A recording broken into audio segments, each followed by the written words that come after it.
Jésus-Christ est Dieu et ça choque beaucoup de personnes. C'est leur problème. Ils vont prendre Jean 5, le verset 30. Je n'ai pu rien faire de moi-même. Selon que j'entends, je juge. Et mon jugement est juste car je ne cherche pas ma volonté, mais la volonté de celui qui m'a envoyé.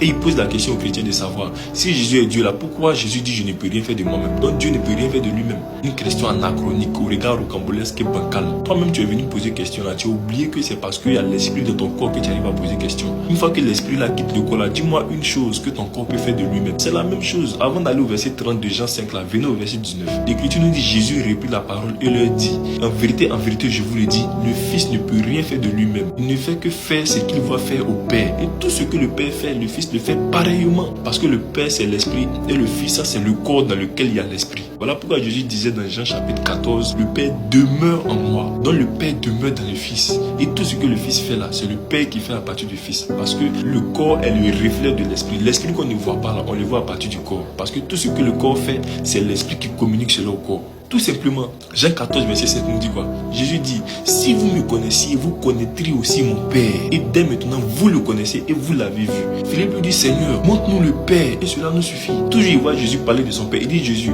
faut nous montrer le Père. Et puis le débat est clos. Jésus qui est censé lui montrer le Père là, qu'est-ce que Jésus dit? Il y a si longtemps que je suis avec vous et tu ne m'as pas connu, Philippe. Celui qui m'a vu a vu le Père. Comment dis-tu, montre-nous le Père? Donc si nous voyons Jésus, c'est Dieu que nous voyons comme ça. Si nous voyons Jésus, c'est le Père que nous voyons. Or le Père est esprit. Mais on ne peut pas voir l'esprit à l'œil nu, puisque le corps est le reflet de l'esprit là. Nous le voyons à partir du Fils, tout simplement. Hébreux chapitre 1, le verset 3. Il est le reflet de sa gloire, l'empreinte de sa personne. Si Jésus dit je ne peux rien faire de moi-même quant à la chair là, bon, ça vous étonne par rapport à quoi? Mais quant à sa divinité, ne vous amusez pas à ça. Voilà pourquoi Jésus pouvait dire dans Jean 15, le verset 5, je suis le cep, vous êtes les sarments. Celui en qui je demeure, qui demeure en moi, porte beaucoup de fruits, car sans moi, vous ne pouvez rien faire. Il dit sans lui, on ne peut rien faire. C'est dit que sans Jésus là, on ne peut pas marcher, on ne peut pas voir, on ne peut pas entendre, on ne peut pas réfléchir, on ne peut rien faire. C'est qui?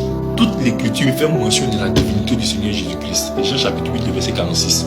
Parmi toute une foule, il dit parmi vous tout ça, qui va dire moi aider à pécher? C'est Dieu seul qui ne pêche jamais. Montrez-moi un passage dans les Écritures où, en dehors du Seigneur Jésus-Christ là, un homme n'a jamais péché. Ça n'existe pas. C'est Jésus-Christ seul qui est sans péché dans les Écritures. C'est Dieu seul qui ne pêche jamais. Quand on prend l'Ancien Testament, Ésaïe 41, 4, Ésaïe 44, 6, Ésaïe 48, 12, l'Écriture dit que l'Éternel est le premier et le dernier, l'alpha et l'oméga, le commencement et la fin.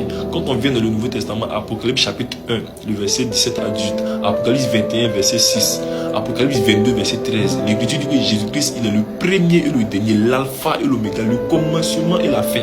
Comment se fait-il que les attributs qui ne reviennent qu'à l'Éternel seul reviennent en Jésus-Christ si Jésus est différent de Dieu? Mais arrivé à un certain moment, arrêtez. Ça vous choque, ça vous fait mal. C'est votre problème. Mais Jésus-Christ est Dieu. Il restera toujours Dieu. Ce n'est pas vous qui allez faire que ça là, ça va changer.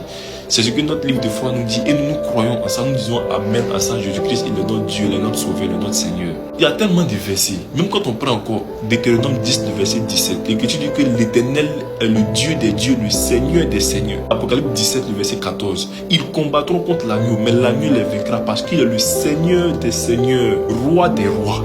C'est qui? Jésus-Christ est trop Dieu même. Donc arrêtez de vous embrouiller. Tout ce que vous faites là, pour vous-même votre propre ruine. Rien dans tout ce que vous êtes en train de faire là va changer le fait que Jésus-Christ soit Dieu. Il est Dieu hier, il est Dieu aujourd'hui, il est Dieu éternellement. Voilà.